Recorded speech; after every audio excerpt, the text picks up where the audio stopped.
శ్రీమాత్రే నమః. సద్గురు జ్యోతిష్యాలయం వారి యొక్క విశ్వావసునామ సంవత్సర 2025 మార్చి 29 నుండి మొదలు పెడితే మళ్ళీ 2026 మార్చి 28 వరకు వచ్చే ఈ తెలుగు నూతన సంవత్సరంలో వచ్చినటువంటి సంవత్సర రాశి ఫలితాలని మనం ఇప్పుడు తెలుసుకోబోతున్నాం. ప్రతి ఒక్కరికి ఏముంటుందంటే, గురుగారు నాకు ఎలా ఉండబోతుంది ఈ సంవత్సరం, నాకు ఆరోగ్యం ఎలా ఉంటుంది, నాకు ఐశ్వర్యం ఎలా ఉంటుంది, నా వ్యాపారం ఎలా ఉంటుంది, నాకు ఉద్యోగం ఎలా ఉంటుంది, నాకు అసలు ఉద్యోగం వస్తుందా రాదా, నాకు వివాహం అవుతుందా అవదా, నాకు సంతానం కలుగుతుందా కలగదా, నా వ్యాపారం అభివృద్ధి అవుతుంది, నేను విదేశాలకి వెళ్తానా వెళ్ళనా, ఎన్నో ప్రశ్నలతో కూడినటువంటి ఆ ప్రశ్నలకు సమాధానమే ఈ గోచార గ్రహస్థితి. ఇందులో మళ్ళీ చెప్తున్నాను, గోచార గ్రహస్థితి మీ యొక్క వ్యక్తిగత జాతకానికి ఒక 30 నుంచి 40% మాత్రమే వర్తిస్తుంది. మీరు పుట్టినటువంటి ఆ లగ్నం, మీ యొక్క టైం ప్రకారం ఒక లగ్నం ఉంటుంది, మీ నక్షత్రం ఉంటుంది, మీ పాదం ఉంటుంది. దాని ప్రకారంగానే సంపూర్ణ జాతకాన్ని తెలుసుకోవడం కుదురుతుంది. నేను చెప్పే ఈ గోచార ఫలితాన్ని కొంతవరకు తీసుకోండి. తర్వాత మీ యొక్క వ్యక్తిగత జాతకాన్ని మీ పరిసర ప్రాంతాల్లో ఉన్నటువంటి గురువులను సంప్రదించండి. గురుగారు, నాకు ఈ సంవత్సరం ఎలా ఉంది, నాకు జాతకం చెప్పండి అని వారి దగ్గర అవసరమైతేనే తెలుసుకోండి. మళ్ళీ చెప్తున్నాను, ప్రతి దాంట్లోనూ ప్రతి ఎపిసోడ్లోనూ నేను చెప్తూ ఉంటాను, జాతకం పడుతున్న వర్షానికి ఒక గొడుగు మాత్రమే, కానీ జాతకం జీవితం కాదు.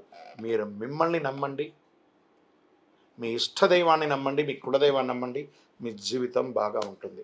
మరి లేదు గురుగారు, మేము మీ దగ్గర తెలుసుకోవాలనుకుంటున్నామని చాలామందికి ఉంటుంది కదా. మా దగ్గర తెలుసుకోవాలనుకుంటే కింద కనబడుతున్న మా నెంబర్కి మీ పేరు, date of birth, time of birth, place of birth WhatsApp చేయండి, కాల్ చేయకండి.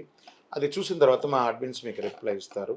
తులారాశి వారికి చిత్తా నక్షత్రం 3-4 పాదములు, స్వాతి నక్షత్రం మరియు విశాఖ నక్షత్రం 1, 2, 3 పాదాలకు జన్మించిన మీరు తులారాశి వారిగా పరిగణించబడుతున్నారు. ఈ యొక్క విశ్వావసునామ సంవత్సరం మీకు ఎలా ఉండబోతుందంటే, గెట్ రెడీ, పట్టిందల్లా బంగారం. తులారాశి మిత్రులారా, గత 3 సంవత్సరాలుగా మీరు పడుతున్నటువంటి కష్టానికి వచ్చేసింది, ఆసనమైంది, శుభకార్యం ఆసనమైంది. Get ready. ఆరోగ్యంగా, ఐశ్వర్యంగా, ఆనందంగా, మీ కీర్తి భంగం జరిగిన చోట మీ కీర్తి ప్రతిష్టలు పెరిగే అవకాశం మెండుగా ఉంటుంది. భూమి ద్వారా లాభాలు సంపాదిస్తారు, రియల్ ఎస్టేట్ ద్వారా లాభాలు సంపాదిస్తారు. బ్యాంకింగ్ సెక్టార్లో ఉన్న వాళ్ళకి ఇది చాలా బాగా కలిసి వస్తుంది. ఫినాన్షియల్ సెక్టార్లో ఉన్న వాళ్ళకి ఇది చాలా కలిసి వస్తుందని కూడా చెప్పచ్చు. మొన్న నాకు ఒకళ్ళు మెయిల్ పెట్టారు ఈ తులారాశి నుంచి, గురుగారు మా గురించి చెప్పరా అండి, కొన్ని వేల మంది మేము డ్రైవర్స్ ఉన్నామండి, మేము వాహనదారులు. ఇప్పుడు డ్రైవర్ అంటే కార్ డ్రైవర్గా ఉండొచ్చు, బస్ డ్రైవర్గా ఉండొచ్చు, లారీ డ్రైవర్గా ఉండొచ్చు, ఏ రకమైనటువంటి ఆఖరికి విమానం నడిపే వాళ్ళు కూడా వాస్తవానికి నడిపేవారు అని చెప్పచ్చు. దాంట్లో ప్రయాణం చేసే వాళ్ళ యొక్క ప్రాణాన్ని, వారి యొక్క వస్తువుల్ని గమ్యానికి క్షేమంగా తీసుకెళ్లే మీరు చాలా అద్భుతంగా ఉంటారు. తులారాశి మిత్రులారా, మీకు ఇంకా మంచి అవకాశాలు కూడా చాలా రాబోతున్నాయి. డాక్టర్స్కి ఎక్కువ మంచి అవకాశాలు, రీసెర్చ్ సైంటిస్ట్ వాళ్ళకి ఈ సంవత్సరం చాలా అద్భుతంగా ఉంటుందని చెప్పచ్చు. పంచమ శని కావున సంతానమునకు చిన్న చిన్న ఇబ్బందులు, మనస్తాపం, స్వజన విరోధం జరుగుతుంది. సర్వం వ్యతిరేకం నుంచి ఉన్నా కూడా అన్ని బయటకు వస్తారు. ఆస్తి కోల్పోయినప్పుడు దాన్ని తిరిగి తెచ్చుకునే అవకాశాలు కనబడుతున్నాయి. తరచుగా ఏదో ఒక సమస్య చిన్నగా ఉన్నా అవన్నీ కూడా అధిగమిస్తారు. మర్యాద భంగం జరిగిన చోటే మర్యాద పొందుతారు. తలచిన కార్యం చాలా వరకు నెరవేరుతాయి. శుభకార్యానుకూలత ఎంత ఉంటుంది. సుఖధన ప్రాప్తి కోసం ఇష్టబంధు సమాగమనం కలుగుతుంది. గృహ నిర్మాణం ప్రయత్నములు కలిసి వస్తాయి. చైత్ర వైశాఖములందు అష్టమరాహు వలన అకారణ కలహములు, అపనిందలు కలిగే అవకాశాలు ఉన్నాయి. పిమ్మట భాగ్య గురువు అయినందులో చాలా వరకు పరిస్థితులు అనుకూలిస్తుంది. గురు భగవానుడు యోగంగా ఉన్నాడు. గురు చూసిన కోటి లాభం అంటారు కదా, మీకు ఆ యోగం వచ్చేసింది. కోటి లాభం ఈ సంవత్సరం మీరు పొందుతారు. దక్షిణామూర్తికి ప్రార్థన చేస్తూ ఉండండి. గురువు అయినందున వృత్తి, ఉద్యోగ, వ్యాపార క్రమబద్ధీకరణ అన్నీ కలిసి వస్తుందట. చైత్ర ఇందులో వస్త్ర వ్యాపారులకు కూడా చాలా కలిసి వస్తుందని కూడా చెప్తున్నారు. వైశాఖ మాసంలో షష్టమ గురు, వ్యయకేతువు, పెదవ పంచమరాహువు, ఏకాదశ కేతువు అయినందున సకల కార్యముల యందు జయము, పశులాభము, పుత్రమూలక లాభము. శ్రావణం మొదలు 4.5 నెలలు కుజానుకూలత కాస్త లేదు కాబట్టి మొత్తం మీద గతం కంటే చాలా మెరుగ్గా మీరు ఉండబోతున్నారు.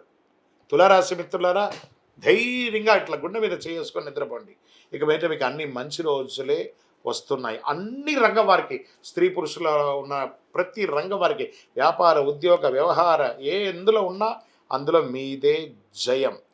నక్షత్ర ప్రకారము చిత్తా నక్షత్రం వారికి ఆషాఢ బహుళం నుండి సంవత్సరాంతం వరకు నైదన తారయందు కేతు సంచరించడం, సంవత్సరారంభం నుండి వైశాఖ శుక్లం వరకు తిరిగి భాద్ర బహుళం నుండి మాఘ శుక్లం వరకు శనివేద, సంవత్సరారం నుండి కార్తీక మాసం బహుళ వరకు రాహువేద కలుగుతుంది. స్వాతి నక్షత్రం వారికి సంవత్సరారంభం నుండి ఆషాఢ బహుళం వరకు నైదన తారయందు కేతు, కార్తీక బహుళం నుండి జన్మతారయందు రాహు కలుగుతుంది మరియు రాహువేద కలుగుతుంది. విశాఖ వారికి సంవత్సర ఆరంభం నుండి వైశాఖ పూర్వార్థం వరకు తిరిగి భాద్రపద బహుళం నుండి మాఘ పూర్వభద్రం వరకు జన్మతారయందు శని, సంవత్సరారంభం నుండి కార్తీక బహుళం వరకు జన్మతారయందు రాహు సంచరిస్తున్నారు. కావున ఆయా సమయంలో కుజ శని గురువులకు శాంతి చేసుకుంటే చాలు. మీ లక్కీ నెంబర్ 1 మరియు 3 మీకు చాలా కలిసి వస్తుంది. చండీ సప్తసతి పారాయణాన్ని చేయండి. మీకు అనుకూలంగా ఉన్నటువంటి ప్రతి గ్రహాలకి కూడా ఒకసారి కృతజ్ఞత చెప్పి గతంని గుర్తు తెచ్చుకోవడం కంటే కూడా రాబోయే భవిష్యత్తు మీకోసం ఎదురు చూస్తుంది చాలా ఇవ్వడానికి. Get ready. చాలా అద్భుతాన్ని సాధించబోయే తులారాశి మిత్రులారా, ఇక మీదట మీ జీవితంలో అన్ని మేలు జరగాలని ఆ అఖిలాండ కోటి బ్రహ్మాండ నాయకుడిని ప్రార్థన. ఎందుకంటే మీరు చాలా సమస్యలు అనుభవించారు, అవన్నీ కూడా తొలగిపోతుంది. సంతోషంగా ఉండబోతున్నారు. మీ వయస్సు ఎంత ఉందో అన్ని దీపాలను చక్కగా వెలిగించండి మీ యొక్క ఇష్టదైవం దేవాలయంలో. ఇంకనూ మీ సమస్యలని తొలగి ఐశ్వర్యంగా ఉండడానికి అతి శక్తివంతమైనటువంటి కరుంగాళి మాలను తెప్పించుకొని వేసుకోండి. చాలా ఆరోగ్య ఐశ్వర్య భోగభాగ్యాలతో ఉంటారు. విజయోస్తు. జాక్పాట్ ఇయర్ తులారాశి. విజయోస్తు.